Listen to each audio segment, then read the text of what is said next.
Hello friends, vibrant GS study centre में आप लोग का स्वागत है। जैसा कि आप लोग को पता है कि कल से हम लोग का जो है प्रायद्वीपीय पठार वाला टॉपिक स्टार्ट हो चुका है। तो प्रायद्वीपीय पठार को बताने से पहले हमने प्रायद्वीपीय पठार को 4 भागों में विभाजित किया था। कौन कौन से फिर से मैं रिवाइज कर दे रहा हूँ। इसके पुराने वाले वीडियो में है पार्ट 6 में। पहला केंद्रीय उच्चभूम है, दूसरा क्या है मालवा का केंद्रीय उच्चभूम का क्षेत्र है, दूसरा पूर्वी पठार है, तीसरा उत्तर पूर्वी पठार है और चौथा जो है दक्षिण का पठार है। जिसमें से इसके पहले वाले वीडियो में हमने केंद्रीय उच्चभूम के पठार के विषय में चर्चा कर दी थी, जिसमें से अरावली का पठार आता है, मेवाड़ का पठार, मालवा का पठार और उसके बाद जो है विंध्यन का पठार और सतपुड़ा पठार के बारे में इसके आगे वाले वीडियो में चर्चा हो चुकी है। तो जो भी बच्चे अगर इसका आगे पिछला वाला वीडियो न देखे हो तो उसको जरूर देख लेंगे, तो ये वाला वीडियो और आसानी से समझ में आएगा। दूसरी चीज, फिर से आइए हम थोड़ा पठारों के विषय में चर्चा कर दें। तो आज हम पढ़ाएंगे आपको जो है छोटा नागपुर पठार। तो छोटा नागपुर पठार बताने से पहले आइए एक बार अवलोकन कर देते हैं भारत के जो महत्वपूर्ण पठार हैं इनके विषय में चर्चा कर देते हैं। देखिए, भारत का जो पश्चिमी इलाका है ये अरावली का पठार है। तो हम कल आपको बताए थे कि अरावली पठार गुजरात के पालनपुर से उत्तर पूर्व दिल्ली तक गया हुआ है। अरावली पठार के जस्ट पूरब में मेवाड़ का पठार है। फिर इसके पूरब में आपका ये वाला जो पोर्शन है ये मालवा का पठार है। फिर उसके बाद इधर बुंदेलखंड का पठार है, ये देखिए बघेलखंड का पठार है। इस मैप में हमने केवल पठारों को ही इंगित किया है, जो मेन मेन पठार हैं। आप लोग मैप एटलस खोल के देखिएगा तो और अच्छी तरीके से समझ में आएगा। फिर इसके पूरब में जब जाएंगे आप तो आपका छोटा नागपुर का पठार है, और छोटा नागपुर के पठार के जब दक्षिण में जाएंगे तो ये आपका पड़ता है दंडकारण्य का पठार पड़ता है। ये बहुत ही इंपॉर्टेंट पठार है जो दंडकारण्य का पठार है। परीक्षा में यहाँ से अक्सर क्वेश्चन पूछे जाते हैं। और इसी दंडकारण्य के पठार के जब और दक्षिण में जाएंगे तो यहाँ पे तेलंगाना का पठार है। उसके बाद जो है पश्चिम भारत में जब देखिए यहाँ मालवा का पठार था, यहीं से विंध्यन रेंज की श्रेणी गई है, विंध्यन श्रृंखला गई है। और उसके दक्षिण में यहाँ पे सतपुड़ा की श्रृंखला गई है। देखिए ये विंध्यन पर्वत की श्रृंखला गई है, आइए इसके बाद जो है सतपुड़ा की श्रृंखला गई है। फिर इसके दक्षिण में जाते हैं तो हमको पड़ता है दक्कन ट्राइब। दक्कन ट्राइब के फिर दक्षिण में जाते हैं और दक्षिण में जाते हैं तो इधर कर्नाटक का पठार बोला जाता है। अब भारत की इस वाले एरिया को पश्चिमी घाट बोला जाता है, इस वाले एरिया को जो है क्षेत्र को पूर्वी घाट बोला जाता है। तो आइए हम लोग जो है छोटा नागपुर पठार के विषय में चर्चा करते हैं। छोटा नागपुर का पठार जो है, कल हमने जब ये बताया था कि भारत को मुख्यतः 4 क्षेत्रों में, मतलब प्रायद्वीपीय पठार को मोटे मोटे तौर पे 4 भागों में विभाजित किया गया था। पहला केंद्रीय उच्चभूम, फिर से मैं रिवाइज कर दे रहा हूं। दूसरा जो है आपका पड़ता है पूर्वी पठार का हिस्सा। तीसरा जो है उत्तर पूर्वी पठार का हिस्सा पड़ता है, जो शिलांग का क्षेत्र है, शिलांग का पठार, ये उत्तर पूर्वी पठार का क्षेत्र पड़ता है। चौथा दक्षिण का पठार पड़ता है। तो आज हम पूर्वी पठार का हिस्सा पढ़ा रहे हैं। पूर्वी पठार के हिस्से को भी पुनः जो है 3 भागों में विभाजित करते हैं, जिसमें छोटा नागपुर का पठार है। और छोटा नागपुर के पठार के जस्ट नीचे जाएंगे इधर यहाँ पे तो इधर छत्तीसगढ़ का राज्य पड़ता है, इधर जो है उड़ीसा का राज्य पड़ता है। आप लोग मैप में देखिएगा तो छोटा नागपुर पठार के नीचे जो है जो छत्तीसगढ़ का है क्षेत्र है, तो छत्तीसगढ़ बेसिन का चर्चा करेंगे। तो पूर्वी पठार में जो है छोटा नागपुर पठार हो गया, छत्तीसगढ़ बेसिन की चर्चा करेंगे या महानदी बेसिन उसको कहा जाता है। और उसके बाद जो है फिर तीसरा जो है दंडकारण्य पठार के विषय में चर्चा करेंगे। ये 3 महत्वपूर्ण पठारों के विषय में आज चर्चा होगी। ये बहुत ही महत्वपूर्ण टॉपिक है, परीक्षा में यहाँ से प्रश्न पूछे जाते हैं। मैं वही चीज आपको बता रहा हूं जो एग्जाम में जहां से प्रश्न ज्यादातर बनते हैं। आइए फिर हम लोग जो है छोटा नागपुर पठार के विषय में चर्चा करने से पहले इसके 3-4 चीजों के विषय में जान जाते हैं, जो बहुत ही वेरी वेरी वेरी इंपॉर्टेंट है। इसका विस्तार कहां से कहां तक है। तो छोटा नागपुर पठार जो है लगभग 5 राज्यों में इसके विस्तार है। अगर आप देखेंगे मैप में तो सबसे ज्यादा पोर्शन छोटा नागपुर पठार का हिस्सा जो है झारखंड में पड़ता है, मतलब झारखंड में इसका सबसे ज्यादा क्षेत्र पड़ता है। ये छोटा नागपुर का पठार है, यहीं पे देखिएगा झारखंड राज्य है, तो झारखंड में इसका सबसे ज्यादा हिस्सा पड़ता है।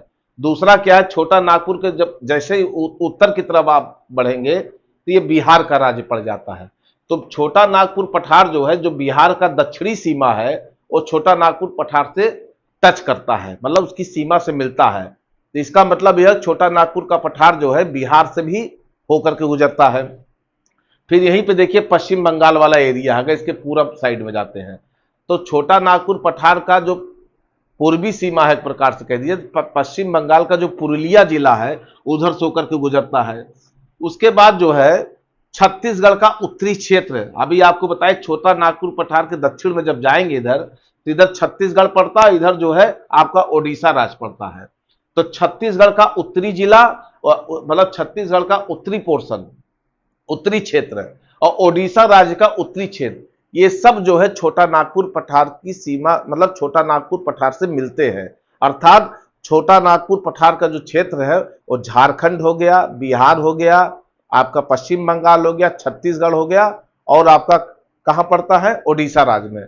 तो परीक्षा में जो प्रश्न पूछे जाते हैं वो ऐसे ही पूछे जाते हैं, जैसे पूछ लेगा छोटा नागपुर पठार का क्षेत्र जो है किन राज्यों में नहीं है, 4 राज्यों का नाम दे देगा, वो दे देगा मध्य प्रदेश का क्षेत्र, दे देगा पश्चिम बंगाल, बिहार, उड़ीसा और मध्य प्रदेश। तो किस राज्य से छोटा नागपुर पठार मतलब किस राज्य की सीमा छोटा नागपुर पठार से स्पर्श नहीं करती है? तो अगर आपको यह पता है कि छोटा नागपुर पठार का क्षेत्र कहां कहां तक है तो आप तुरंत जो है प्रश्न को देख करके समझ जाएंगे कि मध्य प्रदेश की सीमा इससे नहीं लगती है। तो इस प्रकार से मैप में आप लोग देखिएगा तो सीमाओं के बारे में जरूर जानकारी रख लीजिएगा, मैंने आपको बता दिया।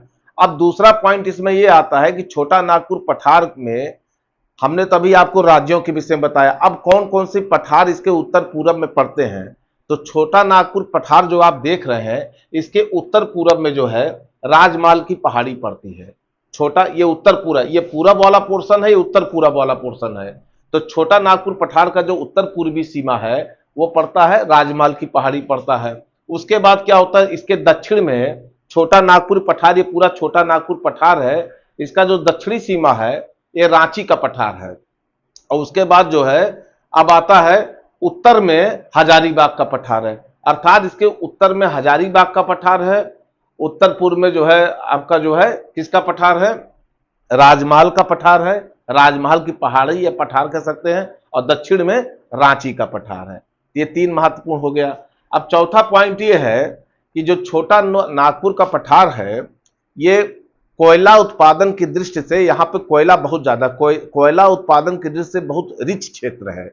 यहाँ पर जो है कोयला प्रचुर मात्रा में पाया जाता है। ज्यादातर देखिए कोयला का जो खनन होता है वो छोटा नागपुर पठार के ही क्षेत्र से होता है। तो ये भी बहुत महत्वपूर्ण पॉइंट हो गया। उसके बाद आते हैं कि छोटा नागपुर पठार का जो सबसे ऊंची चोटी है वो कौन सी चोटी है, पारसनाथ की चोटी है। और ये पारसनाथ की जो चोटी है छोटा नागपुर पठार पे, छोटा नागपुर पठार की जो सबसे ऊंची चोटी है वो पारसनाथ की चोटी है। और पारसनाथ की जो चोटी पाई जाती है, अभी हमने आपको बताया था कि छोटा नागपुर पठार के दक्षिण में उत्तर में हजारीबाग का पठार पड़ता है। ये हजारीबाग का पठार, रांची का पठार, राजमहल का जो पठार है, ये तीनों पठार छोटा नागपुर क्षेत्र में आते हैं। ऐसा नहीं कि हजारीबाग का पठार बोल दिया तो छोटा नागपुर पठार से अलग हो गया। हजारीबाग का पठार, रांची का पठार और राजमहल का पठार, ये तीनों छोटा नागपुर पठार के हिस्से हैं। तो छोटा नागपुर पठार का जो हजारीबाग वाला पठार वाला हिस्सा है उस पर सबसे ऊंची चोटी है पारसनाथ चोटी। ये पारसनाथ चोटी छोटा नागपुर पठार की सबसे ऊंची चोटी है। इसकी खास बात क्या है, ये यहाँ पे जैनियों का जो है, जैन धर्म वालों का प्रसिद्ध तीर्थ स्थल है। यहीं पे देखिए जैन धर्म के 23वें तीर्थंकर पार्श्वनाथ ने जो है यहाँ पे तपस्या की थी। तो इस दृष्टिकोण से भी जो है ये जो है चोटी और भी महत्वपूर्ण है, परीक्षा में प्रश्न पूछा जाता है। दूसरा क्या है कि छोटा नागपुर पठार की जो सबसे बड़ी नदी है, यहीं से दामोदर नदी निकलती है। छोटा नागपुर पठार से दामोदर नदी निकलती है, यही पश्चिम बंगाल में हुगली नदी में मिल जाती है। और इसकी दूसरी सबसे बड़ी नदी है छोटा नागपुर पठार का, उसे कहते हैं स्वर्णरेखा नदी। स्वर्णरेखा नदी खासियत क्या है कि ये रांची से होते हुए गुजरती है। आप लोग मैप में देखिएगा तो छोटा नागपुर पठार में एक रांची, झारखंड की राजधानी रांची है, रांची के बगल से ही होते हुए स्वर्णरेखा नदी गुजरती है। और ये स्वर्णरेखा नदी की एक खासियत और है कि यहाँ पे हुंडरू जलप्रपात पाया जाता है।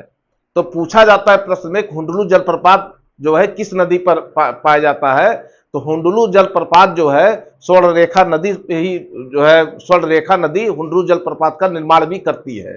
तो हुंडलू जलप्रपात का निर्माण है। दूसरा क्या है कि स्वर्णरेखा नदी इसको इसलिए कहा जाता है कि इसके बालू में, मतलब अभी इस पे शोध हो रहा है कि मतलब स्वर्ण धातु के कुछ पार्टिकल पाए जाते हैं, उसी के नाम पे इसको स्वर्णरेखा नदी भी कहा जाता है। तो ये महत्वपूर्ण हो गया। और ये स्वर्णरेखा नदी जो है छोटा नागपुर पठार की दूसरी सबसे बड़ी नदी है। पहली सबसे बड़ी नदी कौन सी है? दामोदर नदी। दूसरी सबसे बड़ी कौन सी नदी है? स्वर्णरेखा नदी। ये सब एग्जाम में प्रश्न बनते हैं। फिर सबसे बड़ी खासियत है कि छोटा नागपुर पठार का ये ज्यादातर जो है, इसका जो पठार है वो ग्रेनाइट पत्थरों से निर्मित है। तो ग्रेनाइट पत्थरों से निर्मित होने के कारण जो इसका उच्च भूमि है, जो समतल हो गया है, इसी उच्च भूमि समतल भूमि को जो है क्या कहते हैं? पाट भूमि भी कहा जाता है। तो परीक्षा में पूछा जाता है कि पाट भूमि कहां पाया जाता है? तो पाट भूमि जो है आपका छोटा नागपुर पठार क्षेत्र में पाया जाता है। तो छोटा नागपुर पठार का जो है महत्वपूर्ण चीजें, जितने जो एग्जाम ओरिएंटेड हैं, जहां से अक्सर परीक्षा में प्रश्न पूछे जाते हैं, इसकी चर्चा हमने आपसे कर दी। अब इसके बाद हम लोग चर्चा किसकी करेंगे? छत्तीसगढ़ बेसिन की चर्चा करेंगे। छत्तीसगढ़ बेसिन या महानदी बेसिन, देखिए इसका खासियत क्या है। अभी आप लोग को मैप में बताया था कि ये छोटा नागपुर का पठार है, आप लोग इसको देखिए। और यहां पे मैंने बताया था इसके दक्षिण में आप जाएंगे तो दंडकारण्य का पठार है। तो छोटा नागपुर पठार और दंडकारण्य का जो पठार है, इसका बीच वाला जो पोर्शन है, इसी को कहते हैं छत्तीसगढ़ बेसिन या महानदी बेसिन कहते हैं। आप एक चीज और मैप में ध्यान दीजिएगा कि ये पठार वाला जो पोर्शन होता है, कल हमने आपसे चर्चा किया था कि पठार की सामान्यता या औसत ऊंचाई समुद्र तल से 600 से 900 मीटर तक होती है। लेकिन यहाँ पे कोई इस तरीके से फिगर नहीं बना है, इसका मतलब ये उभरा हुआ क्षेत्र नहीं है, ये धसा हुआ क्षेत्र है। तो जो ये धसा हुआ क्षेत्र है, इसी को छत्तीसगढ़ बेसिन कहते हैं या जो है महानदी बेसिन कहा जाता है। एक खास बात ही हो गया। तो अब आते हम लोग छत्तीसगढ़ बेसिन के विस्तार की बात करते हैं। तो ये जो छत्तीसगढ़ बेसिन है, ये मुख्यतः 2 राज्यों में इसका विस्तार है। तो पहला तो नाम से ही पता चल गया कि छत्तीसगढ़ राज्य में है। दूसरा क्या है, इसके बगल में उड़ीसा राज्य है। आप लोग मैप में देखेंगे तो उड़ीसा राज्य है यहीं पे। तो छत्तीसगढ़ बेसिन का जो विस्तार है वो छत्तीसगढ़ और उड़ीसा राज्य में है। उसके बाद हम आते हैं निर्माण। तो अभी आपको मैंने बताया कि ये जो छत्तीसगढ़ बेसिन का निर्माण हुआ है, ये यहाँ की जमीन मतलब धस गई है, नीचे दब गई है। इस कारण से जो है यहाँ पर इसको छत्तीसगढ़ बेसिन, यहाँ कई नदियों का जो है मतलब क्या है, यहां से प्रवाह होता है। छत्तीसगढ़ बेसिन इसलिए इसको कहा जाता है क्योंकि ज्यादातर इसका क्षेत्र जो है वो छत्तीसगढ़ राज्य में है। इसके बाद आते हम लोग जो है आप यहां पर ध्यान दीजिएगा कि ये मैप में देखिए, छोटा नागपुर का पठार है, इसके दक्षिण में आपका पड़ता है क्या? दंडकारण्य का पठार। तो ये इसके बीच वाला जो पोर्शन है, इसको कहते हैं छत्तीसगढ़ बेसिन। अभी मैंने आपको चर्चा किया था। तो इसका मतलब यह हुआ कि छत्तीसगढ़ का जो बेसिन है वो छोटा नागपुर के पठार और दंडकारण्य के पठार को क्या करती है? विभाजित करती है। तो क्या हुआ? छत्तीसगढ़ बेसिन दंडकारण्य और छोटा नागपुर के पठार को विभाजित करती है। इसकी खासियत एक और ये है कि यहीं पे छत्तीसगढ़ बेसिन से महानदी निकलती है। कौन सी नदी? बहुत महत्वपूर्ण नदी है, महानदी निकलती है। और इसके साथ साथ कई सहायक नदियां हैं। जैसे महानदी की सहायक नदी क्या? शिवनाथ नदी हो गई, हसदो नदी हो गई, मांड नदी हो गई और ईब नदी हो गई। ये 4 इसकी महत्वपूर्ण सहायक नदियां हैं। कौन कौन सी हैं? शिवनाथ हो गया, हसदो हो गया, उसके बाद मांड आता है, उसके बाद ईब नदी। ये जो है महानदी की 4 सहायक नदियां हैं। इसको आप लोग जरूर याद कर लीजिएगा, दिमाग में बैठा लीजिएगा, क्योंकि एग्जाम में ऐसे क्वेश्चन पूछे जाते हैं। और इस वीडियो को पूरी गंभीरता से सुनिए। इसमें जितनी भी चीजें आपको बताई जा रही हैं, मैं बार बार इस चीज को कह रहा हूं, सब एग्जाम ओरिएंटेड है। आप लोग जब एग्जाम को पेपर दे करके आइएगा तो यहां से आपको क्वेश्चन, बहुत ही इंपॉर्टेंट चीज बता रहे, यहां से क्वेश्चन ज्यादा मिलने की संभावना है। उसके बाद बात है कि जो छत्तीसगढ़ बेसिन है, इसकी जो संरचना है वो गोंडवाना क्रम की संरचना है। मतलब ये गोंडवाना शैल का भाग है, एक प्रकार से गोंडवाना। तो यहाँ पर जो गोंडवाना का भाग है, तो यहाँ पर अधिकतर मात्रा में कोयला भंडार अधिकतर मात्रा में देखने को मिलता है। जहां भी गोंडवाना क्षेत्र का भाग होगा वहां कोयला सबसे ज्यादा मिलता है, तो ये कोयला क्षेत्र का भी भाग हो गया।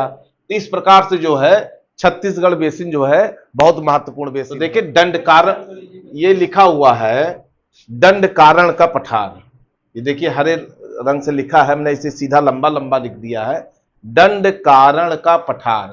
तो दंडकारण्य के पठार में अभी हमने आपको बताया था कि ये देखिए छोटा नागपुर का पठार है, फिर से एक बार रिपीट कर दे रहा हूं, इसके नीचे छत्तीसगढ़ बेसिन है, आपको भी चर्चा हुआ था, या छत्तीसगढ़ बेसिन या इसको महानदी बेसिन भी कह सकते हैं। और इसके दक्षिण में आप जब जाएंगे तो ये दंडकारण्य का पठार है, बहुत ही महत्वपूर्ण टॉपिक है दंडकारण्य का पठार भी। और यहां से अक्सर एग्जाम में पूछे जाते हैं, इसके सीमा विस्तार से अक्सर क्वेश्चन पूछा जाता है। तो आइए हम लोग चर्चा करते हैं कि दंडकारण्य का जो पठार है वो कितने राज्यों से इसकी सीमा मिलती है। तो देखिए सबसे पहले क्या है कि यहीं पे जो है दंडकारण्य का पठार है, इसका ज्यादातर क्षेत्र कहां पे है, छत्तीसगढ़ में है। छत्तीसगढ़ के बगल में इधर पूरब में जाएंगे कौन सा राज्य पड़ता है, ओडिशा का राज्य पड़ता है। इसके थोड़ा दक्षिण में जाएंगे तो आपका यहाँ पे आंध्र प्रदेश का राज्य पड़ता है, मतलब दक्षिण पूर्व में जाएंगे आंध्र प्रदेश का, इसके और दक्षिण में जाएंगे तेलंगाना का राज्य पड़ता है, और इसके पश्चिम में महाराष्ट्र का राज्य पड़ता है। तो इसका मतलब हुआ कि जो दंडकारण्य का क्षेत्र है वो छत्तीसगढ़ हो गया, ओडिशा हो गया, आंध्र प्रदेश हो गया, तेलंगाना हो गया और महाराष्ट्र हो गया। तो फिर से मैं एक बार बोल रहा हूं कि छत्तीसगढ़ में है, छत्तीसगढ़ के पूर्व में जो ओडिशा का राज्य है, उत्तर पूर्व में जो है, दक्षिण पूर्व में कौन सा है, आंध्र प्रदेश का राज्य पड़ता है यहीं पे इसके दक्षिण में जस्ट आप जाएंगे तो तेलंगाना है, और इसके पश्चिम में महाराष्ट्र का राज्य है। तो यहां से प्रश्न अक्सर बनते हैं और इसी प्रकार से प्रश्न बनते हैं कि दंडकारण्य पठार की सीमा किस राज्य से नहीं लगती है। तो उसमें जैसे महाराष्ट्र दे देगा, ओडिशा दे देगा, उसके बाद जो है आपका दे देगा मध्य प्रदेश दे देगा और छत्तीसगढ़ दे देगा। तो आप लोगों को अगर पता है तो तुरंत समझ में आ जाएगा कि नहीं, मध्य प्रदेश राज्य की सीमा जो है वो दंडकारण्य प्रदेश से नहीं लगती है। तो इस प्रकार से जो है इसके मतलब विस्तार के विषय में हम लोगों ने चर्चा कर दिया। अब दूसरी क्या खासियत है इसकी कि जो दंडकारण्य का प्रदेश है ये खनिज संसाधन के दृष्टि से बहुत रिच एरिया है, यहाँ पे खनिज संसाधन बहुत ही अधिक मात्रा में पाए जाते हैं, तो खनिज संसाधन की दृष्टि से भी बहुत महत्वपूर्ण है। तीसरा इसका जो महत्वपूर्ण पॉइंट है कि एक इंद्रावती नदी है जो दंडकारण्य पठार से ही निकलती है। इंद्रावती नदी जो है वो दंडकारण्य प्रपात से निकलती है, और ये जो है जाकर के जो है गोदावरी नदी, जो दक्षिण भारत से गोदावरी नदी निकलती है, ये गोदावरी नदी में जाकर के जो है ये मिल जाती है। कौन सी नदी, इंद्रावती नदी। और इंद्रावती नदी जो है बस्तर, छत्तीसगढ़ का एक जिला है बस्तर जिसका मुख्यालय जगदलपुर है, तो बस्तर के जिले से ही होते हुए गुजरती है इंद्रावती नदी। उसके बाद जो है जो ये बस्तर का क्षेत्र है, बस्तर में जो है बहुतायत मात्रा में टिन पाया जाता है। यहाँ पे जो है टिन सबसे ज्यादा पाया जाता है, और टिन भारत में बहुत कम पाया जाता है, केवल दंडकारण्य प्रदेश के क्षेत्रों में ही टिन की अधिकता पाई जाती है। और वो उसका जो कोर एरिया है कौन सा है, बस्तर का क्षेत्र है। तो इस प्रकार से जो है दंडकारण्य के पठार की जितनी भी महत्वपूर्ण बातें थे वो आपको बता दिया गया। अब इसके बाद हम लोग उत्तर पूर्वी पठार की चर्चा करते हैं। उत्तर पूर्वी पठार, आइए उत्तर पूर्वी पठार के विषय में चर्चा कर देते हैं। भारत का जो ये वाला पोर्शन है, सेवन सिस्टर वाला, जो मतलब भारत का उत्तर पूर्वी राज्य जिसको सेवन सिस्टर के नाम से भी जाना जाता है, इसको भी और आगे बताएंगे, जब यहां तक पहुंचेंगे तो सेवन सिस्टर क्यों कहा जाता है इसके विषय में आगे चर्चा करेंगे। अभी हम पठार के विषय में चर्चा कर रहे हैं। तो ये जो मेघालय का पठार है, आपको पहले वाली वीडियो में बताए थे कि मेघालय का पठार जो है प्रायद्वीपीय पठार का एक हिस्सा है। इधर वाला पोर्शन तो हिमालय का हिस्सा है, लेकिन जो उत्तर पूर्वी राज्य का मेघालय वाला पठार है वो जो पठार है वो भारतीय प्रायद्वीप पठार का एक हिस्सा है। यहीं से टूट करके वो अलग हुआ है। मतलब टूट करके क्या, यहीं पे एक पश्चिम बंगाल में मालदा गैप है, तो मालदा गैप से ये जो है अलग होता है। मतलब ये आपका जो इधर वाला पठार है, ये पठार से ये जो इसका गैपिंग दिख रहा है, यही बीच में मालदा गैप है। मालदा गैप के धंस जाने के कारण ये पठार अलग हो जाता है, तो जिसको मेघालय का पठार या शिलांग का पठार कहा जाता है। तो ये हो गया कि मालदा गैप द्वारा ये अलग होता है, उत्तर पूर्वी पठार जो आपका मेघालय वाला है। दूसरी खासियत यह है कि यहां पर जो आपका मेघालय वाला पठार है, इसमें पठारियों की कई श्रेणियां हैं। अगर हम पश्चिम से पूरब की तरफ बात करें, ये मेघालय का जो पठार है, तो सबसे पश्चिम में गारो की पहाड़ियां पड़ती है। गारो, खासी, जयंतिया, मिकिर, ये 4 पहाड़ियां हैं।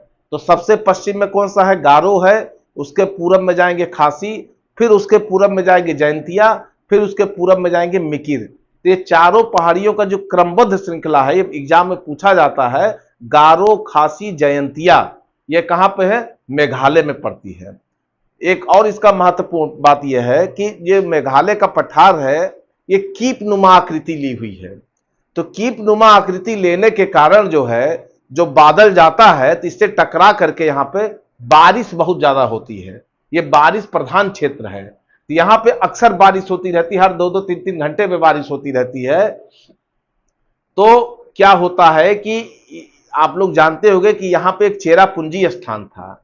चेरापूंजी और मानिसराम, यहां पे सबसे ज्यादा बारिश होती है। तो पहले कुछ सालों पहले तक तो चेरापूंजी का रिकॉर्ड था, लेकिन अब अगर चेरापूंजी मानिसराम पूछता है एग्जाम में, तो सबसे ज्यादा बारिश कहां पे होती है? मानिसराम में होती है। तो मानिसराम यहीं पे एक स्थान है मेघालय में जहां सबसे ज्यादा वर्षा रिकॉर्ड की जाती है।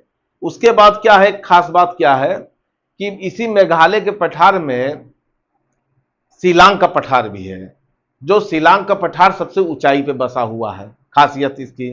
और शिलांग के पठार पे ही सबसे जो ऊंची चोटी है वो नोक रेक चोटी है। कौन सी चोटी है? नोक रेक चोटी। शिलांग के पठार की जो सबसे ऊंची चोटी है वो नोक रेक चोटी है। तो ये यहां से भी एग्जाम में प्रश्न पूछे जाते हैं। इसके बाद यहां अधिकतर बारिश होने के कारण जो है, जो यहां पे मिट्टी का निर्माण होता है वो लैटराइट मिट्टी का निर्माण होता है। तो यहां पर लैटराइट मिट्टी पाई जाती है। इसके बाद क्या होता है कि जब ज्यादा बारिश होती है तो जाहिर सी बात है, यहां जो जंगल पाए जाएंगे या वन पाए जाएंगे वो सदाबहार वन पाए जाएंगे, क्योंकि उनको अक्सर जो है पानी मिलता रहता है। जहां ज्यादा बारिश होती है, देखिए वहां पे जो है सदाबहार वन पाए जाते हैं। तो इस प्रकार से उत्तर पूर्वी पठार के विषय में भी चर्चा हो गई। अब अगले वाले वीडियो में दक्षिण के पठार के विषय में चर्चा करेंगे। तो आज हमने आपको जितनी भी चीजें बताई हैं, ये सारे एग्जाम ओरिएंटेड, बहुत ही बीबी, बीपी, आईपी, बहुत वेरी इंपॉर्टेंट फैक्ट से आपको जो है परिचित कराया है, जहां से एग्जाम में क्वेश्चन पूछे जाते हैं। अगर ये आप लोग को वीडियो पसंद आता है तो आप लोग लाइक और शेयर सब्सक्राइब जरूर करिए। नहीं पसंद आता है तो कोई बात नहीं है, लेकिन हमने अपने तरफ से पूरा समझाने का प्रयास किया है। Thank you.